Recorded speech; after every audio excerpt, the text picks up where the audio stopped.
Today's video will be a review of long-term use of Amsoil car care products and two upcoming projects.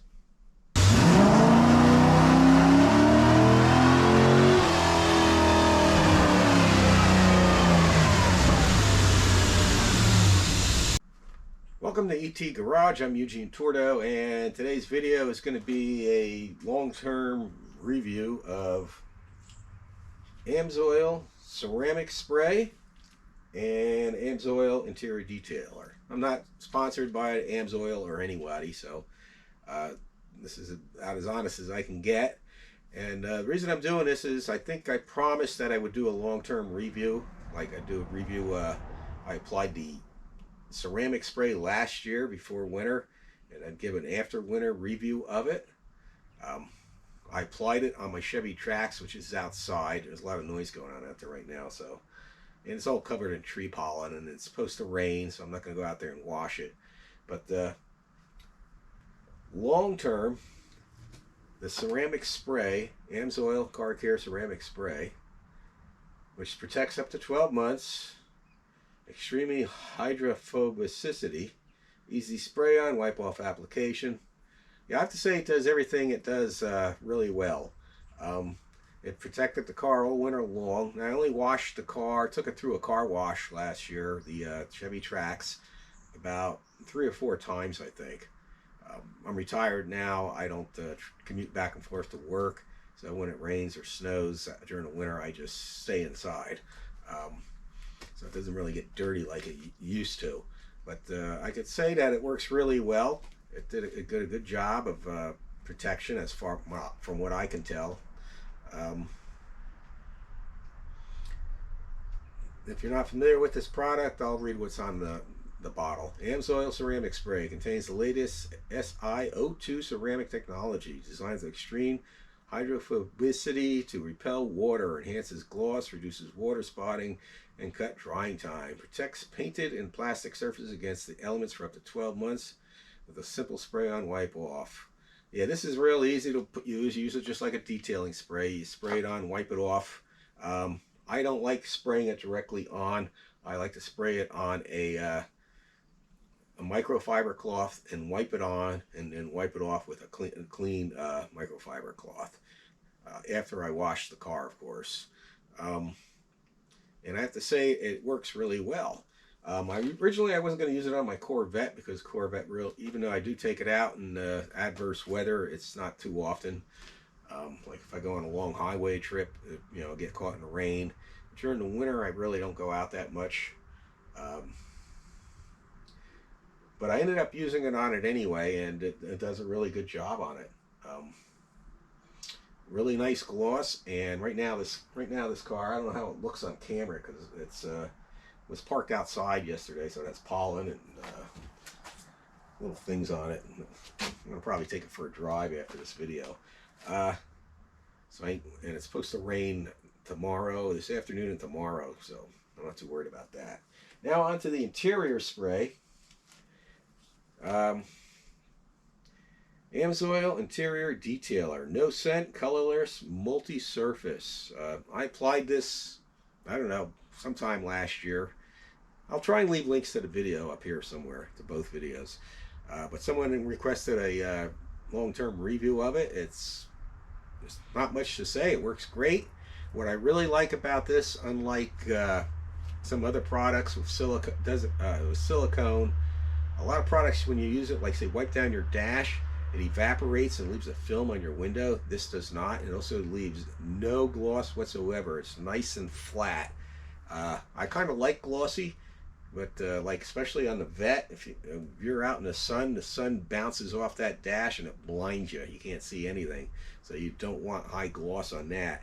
On the real hard, more modern plastic, like my Chevy Trax, that worked really good. It was actually starting to turn white from UV, and I wiped it on and it cleaned it right up, and it's a nice flat black. It's not glossy in any way. It looks good. I have to say it works really good. Now, let me read what's on the bottle. Amsoil interior detailer, powerful cleaning, odor trapping, and non-streaking technology. Stores like new luster with no greasy residue. Free from dyes, films, and silicone. Safe on all surfaces, including plastic. Trim dashes and displays. If you do use it on a display, which I did out in the Chevy Trax, you need to wipe it off a little bit better than you do the dash because you'll see some streaking. So you just take the microfiber cloth and wipe it and buff it out, just like you would almost like a wax. Uh, Multi-surface use, no scent, 90-day UV protection, traps and eliminates odors. Shake, of course, both of these products, shake the bottle well before using. I use this the same way. I use this instead of spraying it directly on the surface. I spray it on a microfiber towel, wipe it down, and it's usually good to go. Now, this isn't really good for like really heavy duty grime. For something like that, you might want to use a really strong cleaner and then go over it with this. But I have to say, I'm really happy with both these products. I didn't know if I'd be happy with Amsoil cleaning products or not. As you can tell, it's early in the morning and the rooster's up. Because Amsoil, usually the only thing I buy from Amsoil are their oil products. But I have to say, I'm real happy I bought these. They're both really great products. A lot of times you can get deals when they're having their sales and stuff. So look for that when you buy this stuff. Now let's move on to my other project, which is this small block Chevy. If you haven't been following my channel, I had basically almost everything I needed to put together a Gen 1 small block Chevy. This is a one-piece seal Vortec block. I had my old heads off my 90 Corvette, which are ported. I had a mild comp cams roller cam. So this is old roller. I had a set of roller tip comp rocker arms and push rod. I had some push rods, good push rods. All that stuff has been used in the past, but it's in excellent shape. So there's no reason to use it. Basically, the only thing I needed to get were set of these exhaust manifolds, and the only reason I got them is so I can run it on this little stand here. That I had to pick up a manifold and a carburetor. I'm not too sure about this carburetor. I rebuilt it, but it's been a long time since I rebuilt it, and I'll just have to find up. I already got a fuel system, more or less, and I have an, probably can't see it from this camera angle, but I have an oil pressure gauge installed on it. I'll leave a link to the playlist that goes with this whole build that I did. I repolished the crank myself. Basically, it's just a shade tree build. I ran a hone through it. Some of the cylinders probably should have been bored, but I cleaned them up best I could with the hone. New rings, new bearings, new seals, gaskets, all that stuff. So I'm going to be firing this up. I was going to do it this week. I had this really nasty sinus headache. I wanted to do it yesterday. So yesterday I just put it in this stand here that I have. That's what I'm going to run it on. I'm going to hook a garden hose via a quick disconnect coupler right here, and that's going to supply water. I'm going to try and run this at least long enough to seat the rings in at least 10 to 15 minutes. It's a roller cam, so I don't need to break the cam in. Oh, another thing I had to pick up were these valve covers and a distributor. Could have used one of the distributors I have, but those are computer controlled. I figured I'd go with one with the vacuum advance, mechanical and vacuum advance. I'm not going to use the vacuum advance just to break it in.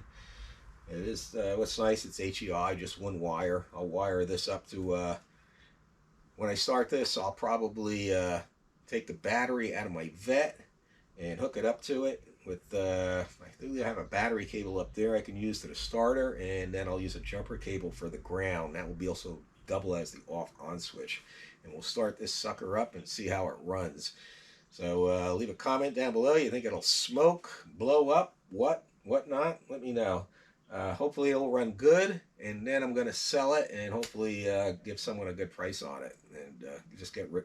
Really, I just wanted to put this together and get rid of it, build a good halfway decent running motor, and get rid of it.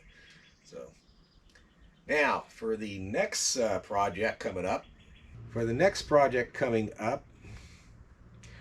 I will be installing a new sending unit for my fuel gauge, and this is also where your fuel pump mounts. And what's different between this and the factory one, this is all stainless steel. And there's nothing actually wrong with the one that's in there. I do notice the fuel gauge bouncing around a lot more. The one that's in there is the original to this car. This car is what? It's a 1990, so it's let's see, it's like 30 years old or whatever that comes out to. It's actually, you can see it's pretty rusty on the outside, and like these tubes right there are rusty, and you can just bend them real super easy. So I'll go over the installation of this and the fuel pump. Now, I'm not popping for a new fuel pump. I have a Walboro 255 in there. That's been in there for some time. It still works great. Really, the only reason I'm replacing this is just more like preventive maintenance instead of waiting for it to go and rust away. The inside, there's no corrosion that I can see using a bore scope, but we'll find out when I take it out and condition of everything else while I'm in there. So this will be an upcoming project. These are actually easy to do on a C4 Corvette.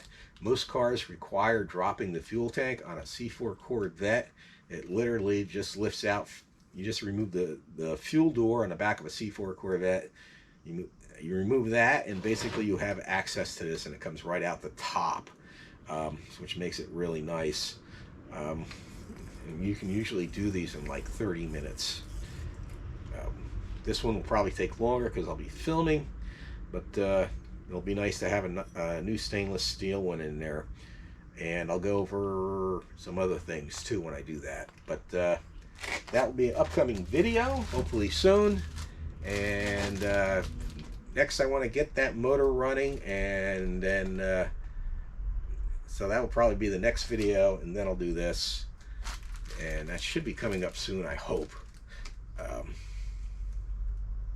And that's about it for this video. I'm just rattling on. When I did the video on those Amsoil products, someone requested it, I don't know, about a month ago. I told them it would be about a month that I get to it. And finish this engine project up and get that out of the way.